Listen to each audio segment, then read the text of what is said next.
Eu sou imensamente grato a Deus por essa oportunidade em conhecer mais uma parte de um povo que vai morar no céu. Eu louvo muito a Deus por essa oportunidade que Ele me concede de ministrar a sua palavra. Quero também agradecer pastor Tadeu, José Tadeu. Muito obrigado, pastor.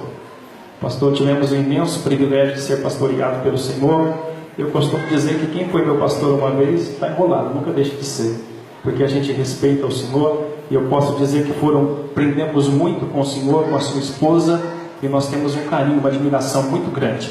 E eu louvo a Deus não por essa oportunidade, mas pela vida do Senhor, e que Deus possa retribuir a sua vida. Aqui os pastores, obreiros que estão na minha retaguarda também, louvo a Deus pela vida de vocês e por essa igreja linda que está aqui nesta noite para ouvir a palavra do Senhor. Queridos, você que trouxe a tua Bíblia, vamos ler a palavra de Deus. Nós vamos ler novamente o tema que foi proposto para essa festa, segundo o livro do profeta Samuel, capítulo de número 10 e o versículo de número 12. Segundo o livro do profeta Samuel, capítulo de número 10 e o versículo de número 12. A parte B do versículo diz assim: e faça o Senhor o que bem lhe parecer. Vou ler mais uma vez. E faça o Senhor o que bem lhe parecer.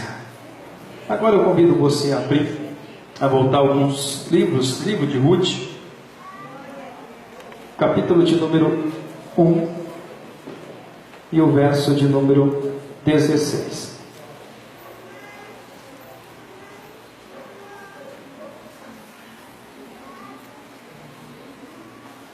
Livro de Ruth, capítulo 1, versículo de número 16. Quem encontrou com o sinal pode dizer amém? Amém. Diz assim a palavra do Senhor.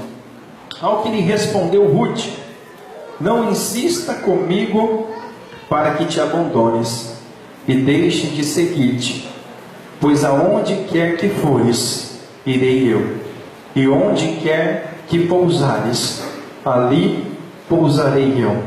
O teu povo é o meu povo, o teu Deus é o meu Deus. Queridos, quando nós recebemos o convite e nós fomos meditar acerca do tema desta festa, lá em 2 Samuel, capítulo de número 10, e quando nós lemos o capítulo de número 10, nós vamos ver ali que o povo de Israel está enfrentando um problema. A Bíblia nos fala que os amonitas, eles recrutam 33 mil soldados para guerrear contra Israel. E diz a palavra de Deus que quando Davi, ele percebe que isso estava acontecendo, ele vai então, chama Joabe e fala: Joabe, pega os exércitos de valentes e vai guerrear contra os amonitas e contra os sírios.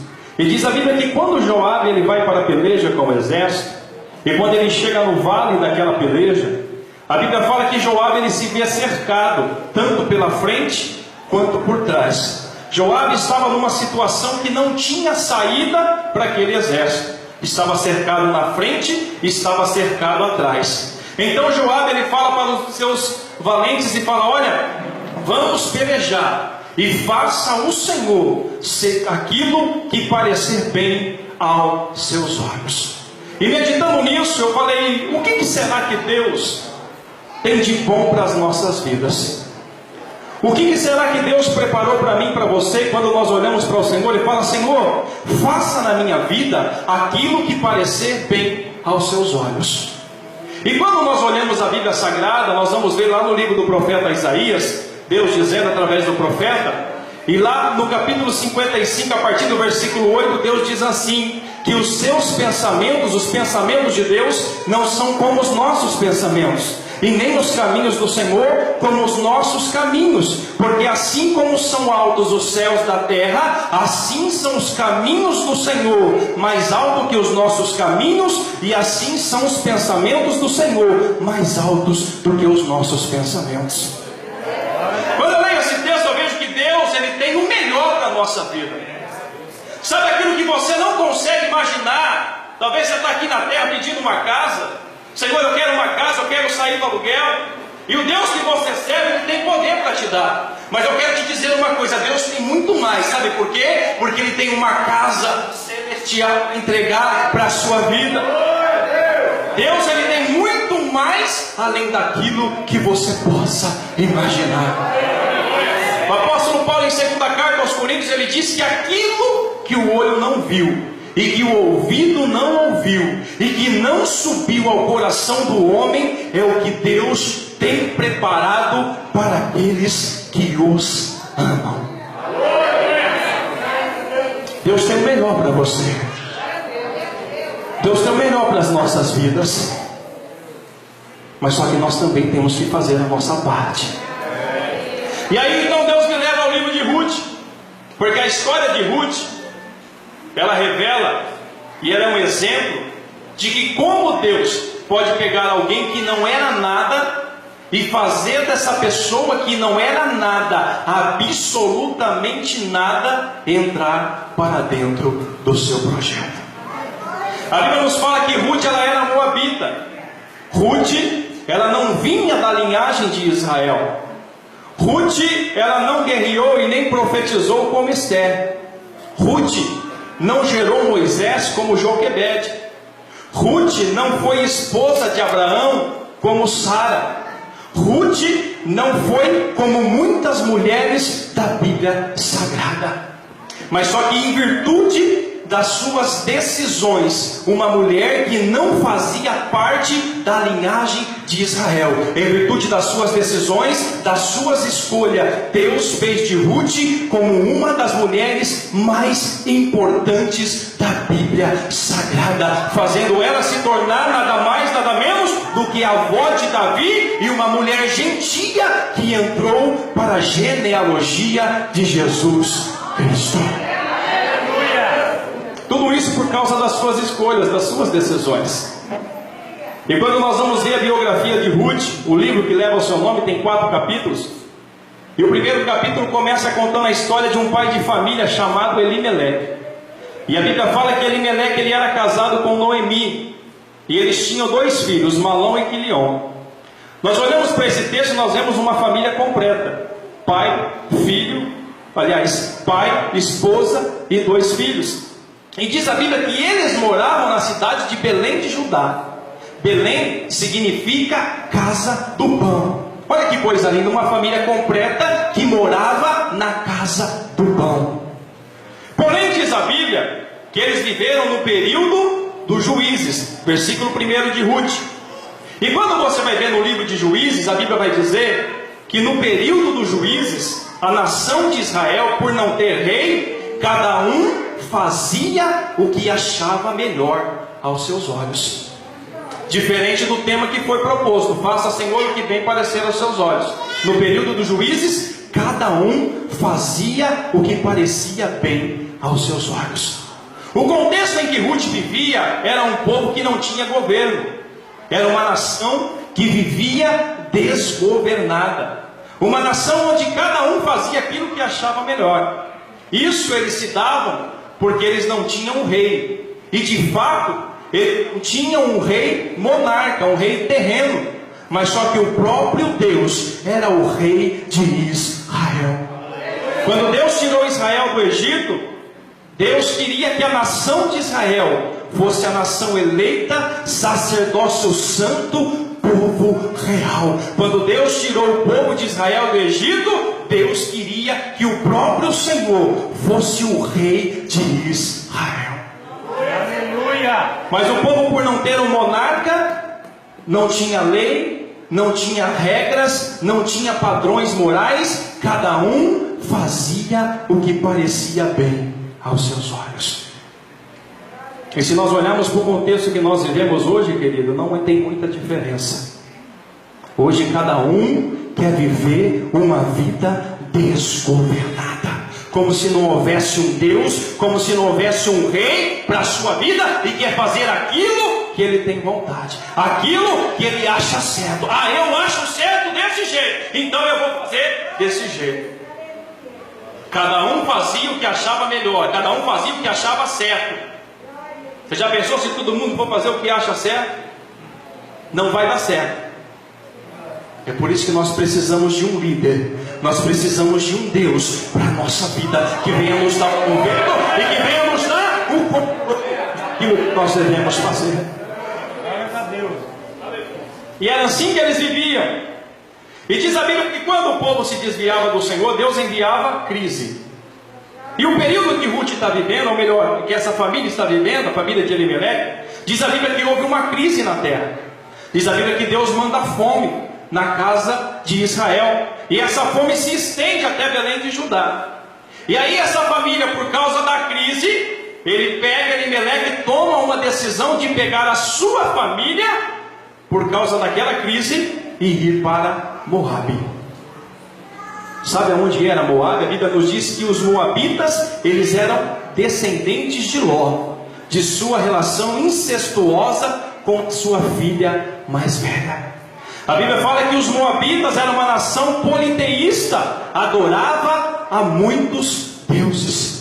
Deus havia considerado os moabitas uma nação maldita, porque muitas vezes eles haviam se tornado inimigo cruel de Israel. E agora nós vemos um homem que sai da casa do pão por causa de uma crise para ir morar numa terra maldita. E quando você vai ler os versículos seguintes, você vai ver que esse homem morre e ele perde também os seus 2 filhos. Aquela família que era completa foi destruída. Sabe por quê? Porque deixou a casa do pão. Sabe o que é a casa do pão?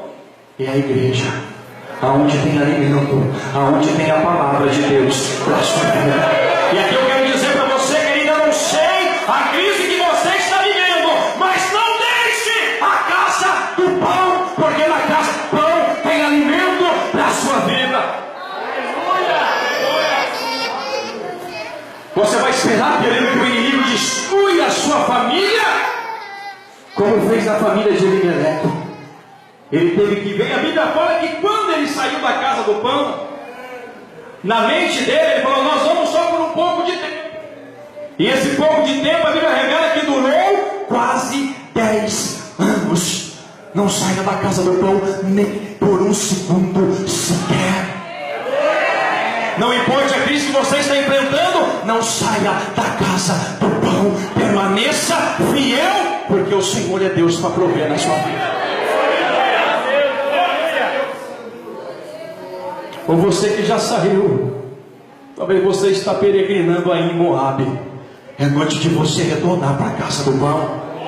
Não espera perder toda a sua família para ir você chorar, não. Ainda é oportunidade para você voltar hoje para a casa do pão. Jesus está chamando você. Volta para a casa do pão, porque tem alimento para a sua alma. Moabe é terra maldita. Deus tem bênçãos para você na casa do pão. E a Bíblia vai seguindo e diz então que morre Elimeleque, morre os seus 2 filhos. E antes de morrer, esses 2 filhos casam-se com 2 mulheres, uma chamada Orfa e outra chamada Ruth. E diz a Bíblia que quando Noemi, ela percebe que ela está em Moabe, havia destruído a sua vida, e ela fica sabendo então que Deus havia abençoado a casa do pão, diz a palavra de Deus que ela decide, coloca no seu coração em retornar para Belém. E você vai ler o texto, você vai ver que as 2 imediatamente decidiram e aceitaram ir com Noemi para a casa do pão. As 2. Mas diz a palavra de Deus que quando ela chega no meio do caminho, Noemi fala: olha, volta para trás, porque eu já não tenho mais filho para dar para vocês. Quando ela fala isso a primeira vez, a Bíblia fala que as 2 falam para ela: olha, nós não vamos deixar você, nós vamos junto com você, nós estamos juntos. Aí diz a Bíblia que Noemi começa a dizer ainda mais: olha, ainda eu já não tenho idade mais para engravidar, e ainda que eu engravidasse hoje e tivesse um filho para dar para vocês, vocês iriam renunciar à oportunidade de ter um outro esposo até que o meu filho viesse crescer para que você pudesse cuidar dele? Noemi começa a falar, mostrar para ela as dificuldades. E diz a palavra de Deus que quando o órfão escuta a dificuldade, ela volta para trás. Quando ela começou a ver que o caminho seria difícil, porque iria haver renúncia. Quando ela começou a perceber que iria ter renúncia, ela voltou para trás. Voltou para Moabe. Porém Ruth, e Noemi olha para Ruth e fala: Ruth, a sua cunhada já foi, volta você também com ela. A Bíblia fala que Ruth olha para ela e diz o seguinte: não insista que eu te deixe. Aonde tu fores, irei eu. Aonde pousares, pousarei eu. O teu povo é o meu povo, e o teu Deus é o meu Deus. Nada vai me separar de ti, a não ser a morte.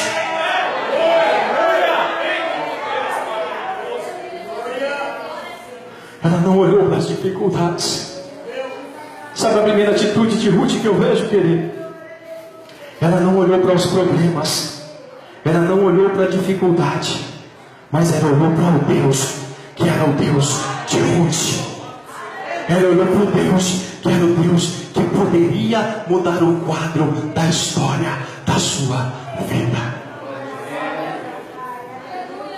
Quando nós estamos em momentos de crise, em momentos de pressões, nós somos tendenciosos, querido, a trocar aquilo que é certo por aquilo que é melhor. Quando nós estamos pressionados, o ser humano é levado a escolher aquilo que é melhor e trocar por aquilo que é certo. Como assim? O que é certo hoje é certo amanhã, é certo depois da manhã, e continua sendo certo para todo sempre. Agora, aquilo que é melhor hoje pode não ser melhor amanhã. Exemplo: o cara é casado com uma esposa de 50 anos e aparece uma jovem para ele de 25 anos. E aí ele olha, o que é o certo? Ele ficar com a esposa de 50 anos. Mas o que é melhor? A moça jovem de 25 anos. Porém, se ele escolhe o que é melhor hoje, é melhor hoje. Mas só que amanhã ele vai chorar amargamente e vai dizer: por que eu não fiquei com aquela que ajudou eu a construir minha vida, a cuidar dos meus filhos, e essa daí destruiu a minha vida? Trocou o certo por aquilo que é melhor. Ministério: o camarada tem um ministério na presença de Deus. Só que Deus, para exercer seu ministério, tem um tempo, tem um processo. Precisa estar preparado. E para estar preparado, tem que passar na olaria de Jeová. E ele tem chamada. Deus é da vida dele. Mas só que aí tem um tempo. E aí de repente aparece aquela proposta indecente. Ele olha e fala: essa é de Deus. Melhor. Não ora, não busca direção.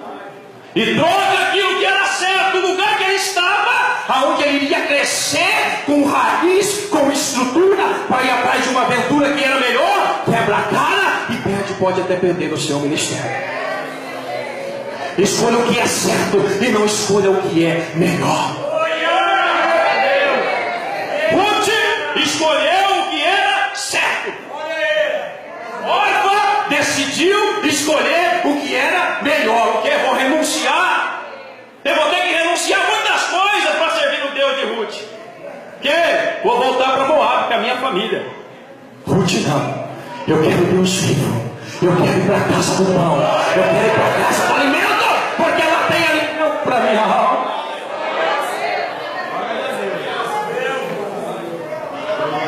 O que Jesus disse, querido?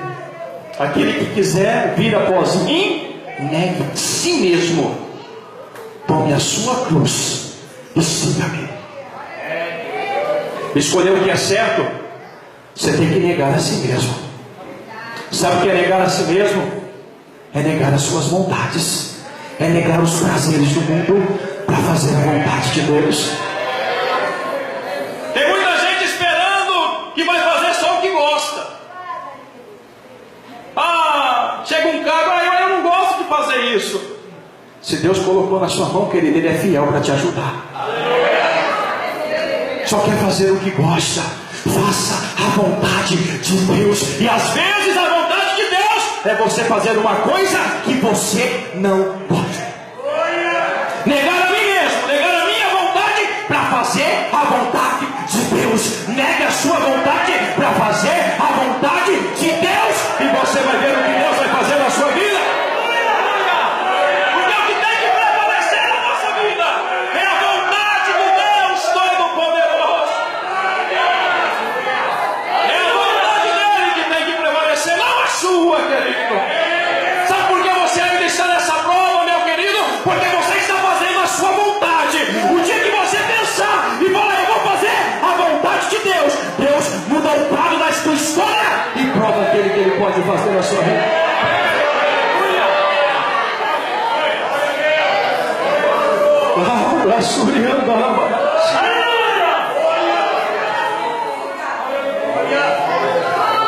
Jesus, em Lucas 14, falando aos seus discípulos, olha, aquele que quiser ser meus discípulos e não aborrecer pai, mãe, esposo, esposa, filhos e filhas, não pode ser meu discípulo.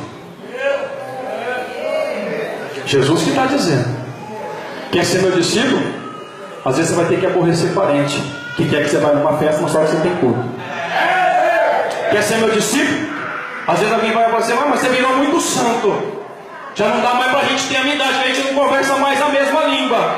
Você vai dizer para ele, te amo do mesmo jeito, mas a mesma língua nós não fala, porque eu tenho que fazer a vontade de Deus. Quer ser discípulo de Cristo? Muitas das vezes é amigo, se convidando você, e você fala, eu não participo mais, porque agora eu faço a vontade de Cristo na minha vida.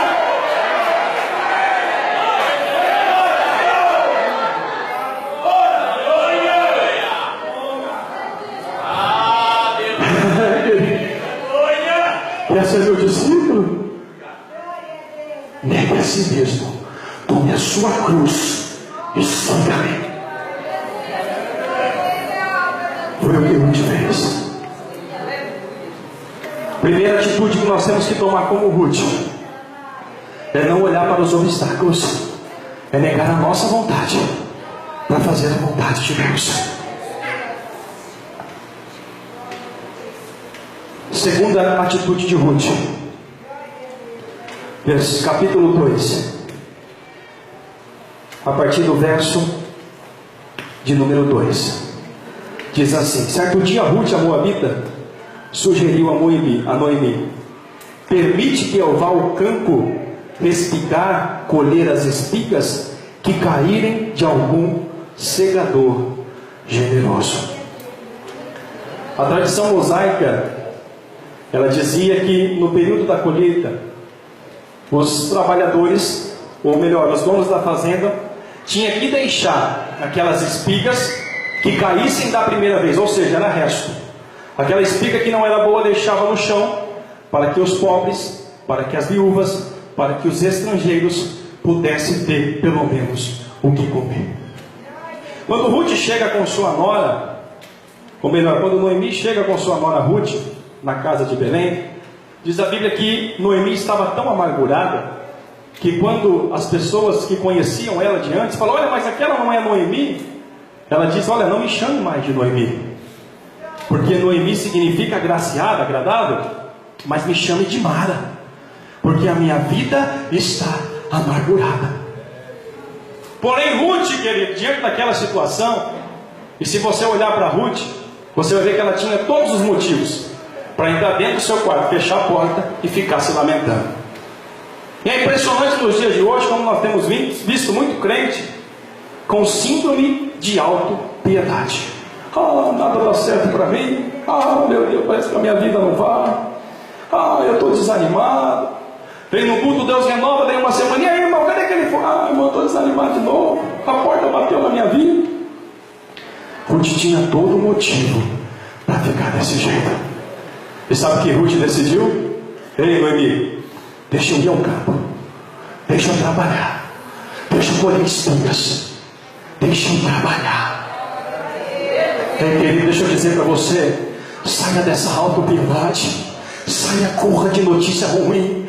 O mundo está em crise, é desemprego. Deixa eu dizer algo para você: você é cidadão dos céus ou cidadão da terra? Se você for cidadão da terra, tal, realmente você tem que ficar preocupado com crise. Mas agora, se você for cidadão do céu, fala para mim, qual foi o dia que o céu entrou em crise? Qual foi o dia que o céu entrou em crise? Se você é cidadão do céu, não se preocupe com crise, não se preocupe com desemprego, vá fazer a obra, vá para o campo, vá trabalhar para Jesus, que Ele cuida da sua vida, Ele cuida de você, Ele cuida dos seus filhos, Ele cuida, porque Ele é Deus Todo-Poderoso. Trabalhar para Jesus, para de ficar se lamentando, querido. É bem verdade que nós passamos prova, e o apóstolo Paulo também passou muitas, e sabe o que ele disse, pastor apóstolo Paulo? Em Cristo Jesus, eu sou mais do que vencedor. Tem luta, tem dificuldade, tem provação, mas eu já sou mais do que vencedor em Cristo Jesus. Eu costumo dizer, querido, que o crente, ele é o único que entra numa luta já sabendo o resultado. Você pode pegar o melhor time de futebol do mundo e jogar com o time mais fraco, ainda que ele seja o favorito, não é certeza que ele vai sair vitorioso lá na frente. Muita coisa pode acontecer. Agora o crente, ele é o único que entra na guerra já sabendo do final, o resultado. O final do resultado da guerra é vitória. Você entrou na guerra, o resultado vai lá na frente, é vitória. Mas o que você tem que fazer? Passar a guerra e tomar posse da vitória. Mas agora você volta para trás, aí não tem jeito, querido. Você volta para trás, não tem jeito. Permanece, ainda que seja prova, fazendo a obra do Senhor, e você vai ver que lá na frente a vitória já é sua, em nome de Jesus.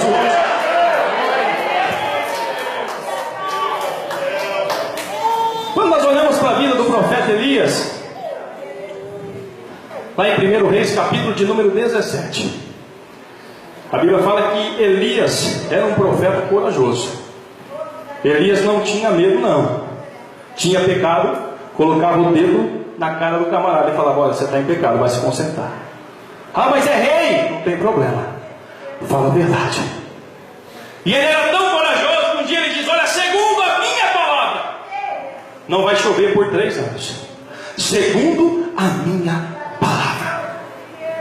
E a Bíblia fala que não choveu, e ele pregava a verdade. Quando parou de chover, Deus fala para Elias: vai para o ribeiro de Querite, e ali você vai beber da água do ribeiro, e eu vou mandar corvo trazer alimento para você, porque você fala a verdade, Elias. E diz a Bíblia que agora Elias está no ribeiro do Querite, bebendo da água e esperando o corvo trazer alimento. Porém Elias tinha profetizado algo certo, que não ia chover, e por causa da profecia de Elias, a Bíblia fala que o ribeiro se secou. E agora? Estou falando a verdade e o ribeiro se secou. O que eu vou fazer? A Bíblia fala que Deus vem diante de Elias e fala: Elias, vai para Sarepta, porque eu já preparei uma viúva para cuidar de você.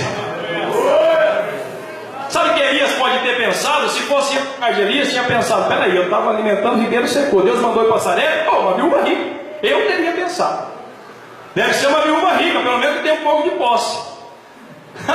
Quando Elias chega em Sarepta e ele vê a viúva, e ele pede água, e aí daí a pouco ele pede para a mulher fazer um alimento para ele. Sabe o que a mulher fala para ele? Se fosse nos nossos dias e viesse alguém pedir para nós, a gente ia dizer: rapaz, você veio no lugar errado. Sabe o que eu tenho em casa? Eu tenho um pouco de farinha na panela e só um pouquinho de azeite, que eu vou fazer um bolo para o meu filho, nós vamos comer e nós vamos morrer, porque não tem mais nada, não tem chuva, não tem mais nada.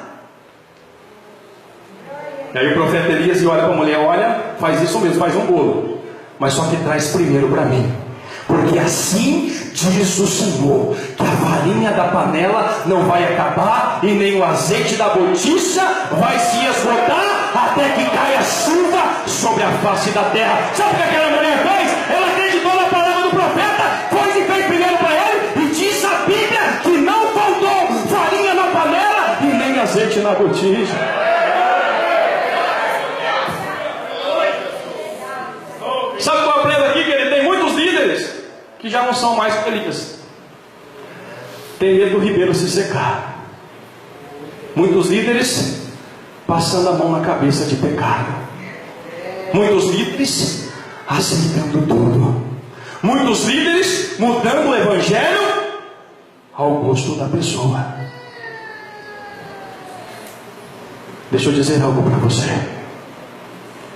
Pega a palavra de Deus e Ele cuida de você. Pega a palavra do Senhor, fale a verdade, doa quem doer. Ainda que o ribeiro se seque, Deus tem viúva para cuidar de você. Ainda que não tenha água, Deus levanta a viúva e cuida de você. Sabe por quê? Porque você está falando aquilo que Deus manda. Não dá para se preocupar, querido, com o ribeiro. Deus tem melhor para você. E olha o que proporcionou na vida daquela mulher. Deus aqui, um ditado que a gente diz aí fora, que a gente mata 2 coelhos com uma paulada só. Isso é um ditado popular. Mas estou vendo essa história aqui que Deus, dá para a gente se entender que fez isso. A mulher não tinha alimento, o profeta chegou, Deus proveu alimento para os dois. E a Bíblia fala que passa-se um tempo, aquela mulher que ela fez primeiro para o profeta, a Bíblia fala que o filho dela morreu. E se ela tivesse negado o bolo para o profeta?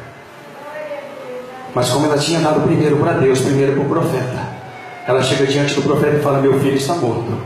O profeta Elias ora e o menino ressuscita. Faça primeiro para Deus, primeiro para o profeta, e Deus cuida das suas coisas, cuida da sua vida, cuida da sua família, cuida de você. Não tenha medo, querido. Segunda atitude de Ruth: ir ao campo. Vou trabalhar para Jesus. E sabe o que aconteceu na vida dela? Quando ela começa a ir para o campo, a Bíblia fala que a sua vida começa a mudar. A Bíblia, o texto é tão lindo, e você vai ler a Bíblia, você vê como Deus é lindo. E a Bíblia fala que ela, sem perceber, não foi nada planejado. Sem ela perceber, ela dentro, sabe na onde? Nas propriedades de Boaz. Sabe quem era Boaz? O parente remidor. E diz a Bíblia que quando ela se adentra nas propriedades de Boaz, e ela começa a colher as espigas que iria sobrando, e está colhendo as espigas. E Boaz, o parente remidor, observou ela trabalhando. E Boaz chega diante dos homens e fala: quem que é essa mulher? Ele fala: essa daí é Moabita, ela veio com Noemi, lá nas terras de Moab. E ela está desde cedo trabalhando até agora. Só descansou um pouquinho na hora do almoço e não parou de trabalhar. Está aí, ó, não para, está trabalhando, não para. Sabe o que Boaz faz, o parente remidor? Manda chamar ela.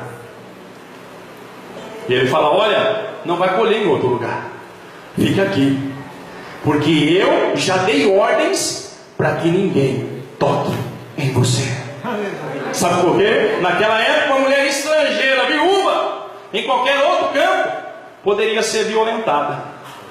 Mas quando ela se adentrou nas terras de Boaz, Boaz falou: fica aqui, sabe por quê? Porque aqui tem proteção para você, tem proteção para a sua vida, tem proteção. Vá ao campo, que Deus provê proteção para a sua vida. E ela fica tão agraciada que ela fala: Boaz, o que eu fiz para que você achasse graça aos meus olhos? E eu quero ler o que Boaz diz para ela. Está lá no versículo de número 11. Ele diz: Boaz, olha, foi-me revelado tudo o que você fizeste por tua sogra, desde que teu marido morreu, e como deixaste pai, mãe, tua terra natal, para vires morar no meio de um povo em que não conhecias bem. Que o Senhor te retribua tudo o que fizeste, e sejas ricamente recompensada por Deus, Deus de Israel, sobre cuja asas de proteção vieste buscar refúgio. Boaz diz: olha, foi me contado como você deixou pai, mãe, terra. O que eu citei agora há pouco? Quer ser meu discípulo? Tem que aborrecer pai, tem que aborrecer mãe. E Jesus diz o seguinte: e aquele que tenha deixado pai, tenha deixado mãe, tenha deixado filhos por amor do meu nome, eu darei a ele 100 vezes mais, e ainda assim eles herdarão a vida eterna. Vale a pena, querido, renunciar ao mundo para servir a Deus. Vale a pena deixar os prazeres do mundo para fazer a vontade de Deus. Vale a pena renunciar a uma festa para fazer a vontade de Deus. Vale a pena renunciar a tantas coisas para estar na presença de Deus, porque a Bíblia diz que você tem 100 vezes mais na terra e ainda por cima a vida eterna com Cristo Jesus, nosso Senhor. E não para por aí, versículo 14. Ruth foi colher espigas, estava atrás dos segadores. A Bíblia fala que quando chega a hora da refeição, Boaz convida e diz assim: olha, vem cá, come deste pão, tempera o teu pão no vinagre e coma grãos tostados. Ela comeu até ficar satisfeita e ainda sobrou. Quando Ruth se levantou para seguir seu trabalho e colher espiga, Boaz ordenou aos empregados: deixai que ela colha aonde ela quiser, inclusive entre os feixes, e não repreendeis. Muito pelo contrário, quando ela estiver colhendo, separai algumas espigas dos feixes e deixai que caiam, a fim de que ela possa recolher e não a censureis. Ela foi para colher ao lado dos segadores, e Boaz coloca ela para sentar ao lado do segador. Ela foi para ser reconhecida como uma viúva, uma estrangeira, e diz a Bíblia que o parente remedou, dá pão na mão dela, para que ela viesse se alimentar. E ainda por cima ele fala: olha, vocês não vão censurar ela. Ainda por cima deixa cair umas espigas boas, para que ela possa comer. Sabe o que eu aprendo aqui? Deus tem muito mais para você. Deus tem muito mais para dar para a sua vida. Às vezes você está pedindo tão pouco, mas Deus tem muito mais além para dar para você. Quando você decide ir ao campo. Isso é só para quem quer ir ao campo. Quem está disposto a colher atrás dos segadores. Terceira característica de Ruth. Capítulo de número 3, versículo de número 7. Como eu disse, Boaz ele era o parente remidor. E o parente remidor era a pessoa que poderia casar-se com ela, dar a ela uma família e restituir a ela os seus bens. E diz a Bíblia que agora Noemi chega diante de Ruth e fala: Ruth, se banha, coloca do teu perfume, porque Boaz ele vai descer para colher durante a noite. E quando Boaz estiver colhendo, você vai e você, sem ele perceber que é você vai tirar a coberta dele e você vai deitar ali com ele. E é interessante que quando Ruth ela fala: olha, eu vou fazer tudo o que você me falou. E Ruth vai e diz a Bíblia que ela deita nos pés de Boaz. Se Ruth quisesse seduzir Boaz, o último lugar que ela iria sentar era nos pés. Se ela tivesse a intenção de seduzir Boaz, ou ele iria sentar no colo dele, ou ele iria deitar nos braços deles, o último lugar que ela iria deitar seria nos pés. Sabe por que ela foi nos pés? Como um sinal de humilhação. Quer conseguir milagres? É nos pés. Só que muita gente hoje está interessada, sabe o que? Nas mãos de Jesus. Hoje todo mundo quer o que? Quando olha para Jesus, só quer ver as mãos dele abençoando. Faltou crente que vai nos pés. Mulher no fluxo de sangue, aonde ela foi? Tocou na orla das vestes. Ela se lançou nos pés. E sem fazer nada, Jesus Cristo parou. Eu acho lindo. A Bíblia fala que ele parou a multidão e falou: quem me tocou? O discípulo falou: o mestre está doido. Uma multidão desce, todo mundo te toca, mas todo mundo toca no lugar errado. Mestre, todo mundo te tocou. Sabe o que Jesus disse? Ele: não, alguém me tocou diferente. Sabe por quê? Porque de mim saiu virtude. Que a virtude de Deus é nos pés. Que a virtude de Deus vai nos pés. É na adoração, é buscando, é nos pés do Senhor que você vai conseguir milagre, que você vai conseguir virtude para a sua vida. Muitos só querem os mãos de Jesus. Muitos só querem os braços de Jesus. Poucos querem os pés.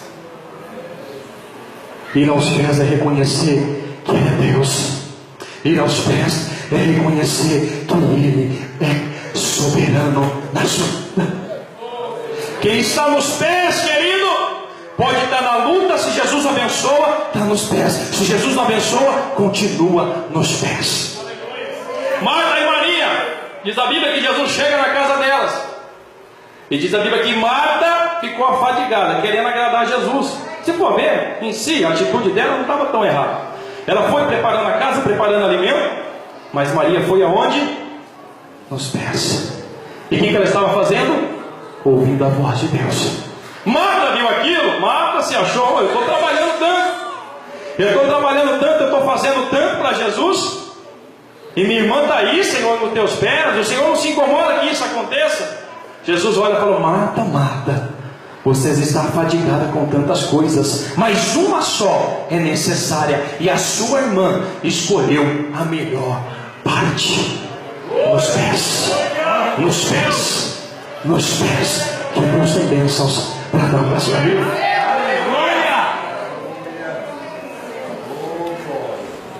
E aqui, querido, eu quero compartilhar com os irmãos algo que Deus fez na minha vida.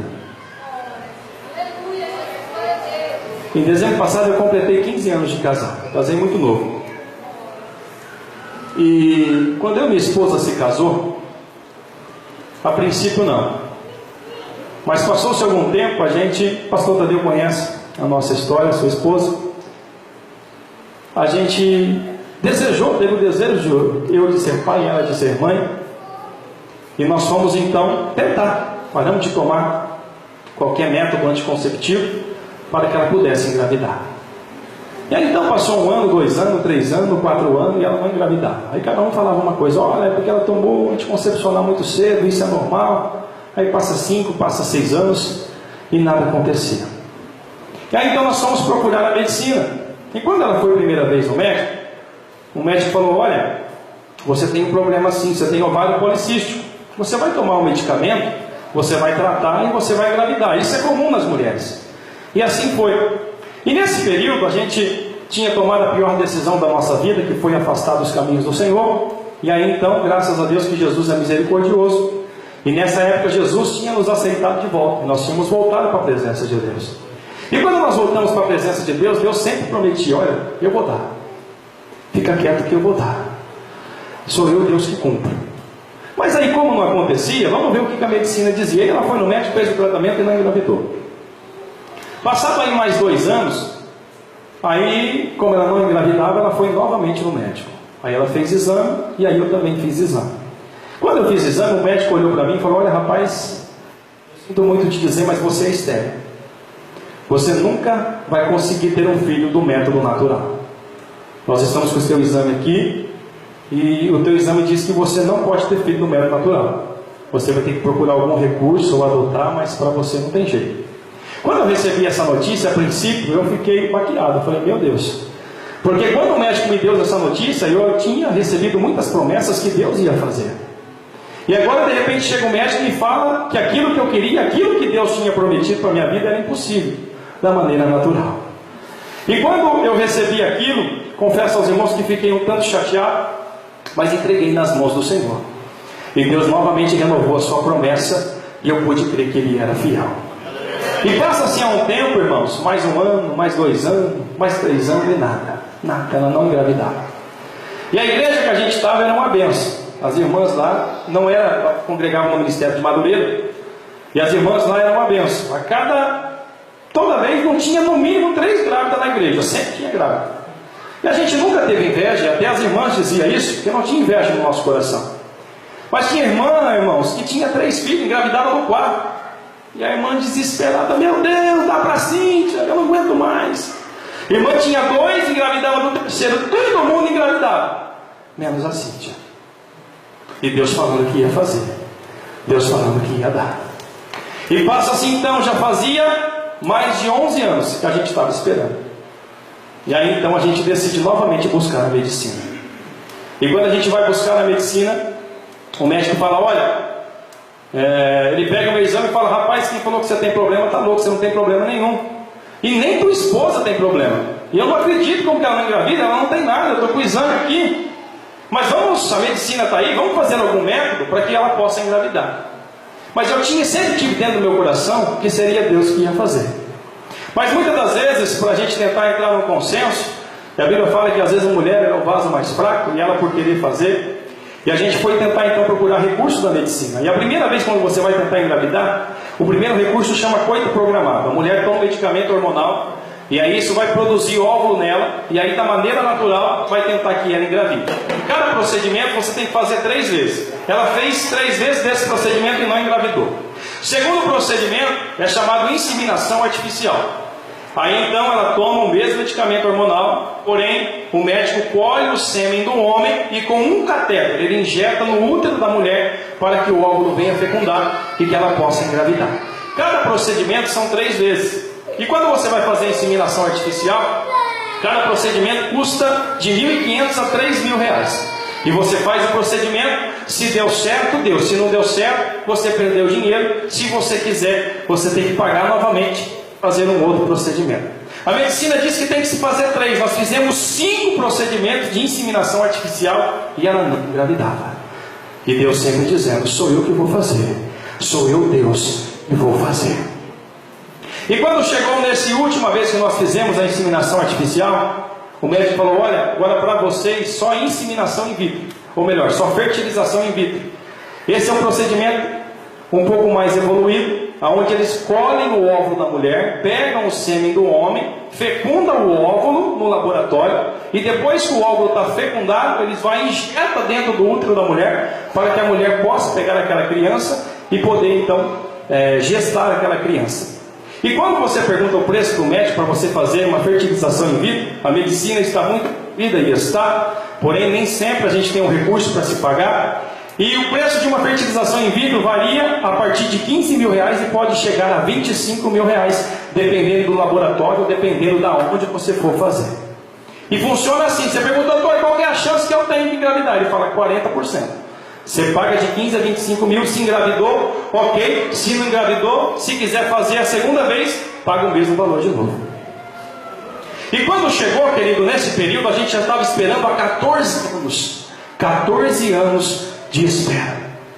E nesse período minha cunhada também engravidou, e a Cíntia ficou muito abalada, e a gente estava um dia numa reunião na casa do meu pai, e às vezes o pai, por querer o nosso bem, porque todo pai ele quer o bem do filho, todo pai quer o bem do filho, o desejo do pai é ver o filho sorrir. E meu pai olhou para mim e falou, rapaz, porque eu sempre tive dentro do meu coração que era Deus que ia fazer.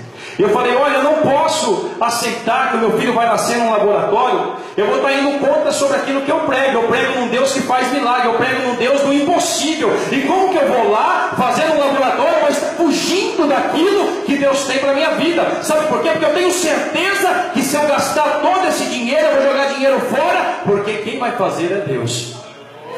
E aí todo mundo que olhou foram contra mim. Falou, rapaz, você é muquirana, mão de vaca. Você vai chegar nos seus 40 anos e você vai olhar para trás que você não fez o que você poderia ter feito. Que é aquela pressão psicológica. E aí? Aí não vai dar mais tempo. Aí eu falei, tudo bem, a gente pode até vender o carro, paga esse procedimento aí, mas só que a gente vai estar jogando fora. Porque é o Deus que vai fazer. E quando eu disse isso para a Cíntia, ela refletiu e a gente concordou em lágrimas. E nós dissemos, vamos esperar o tempo de Deus.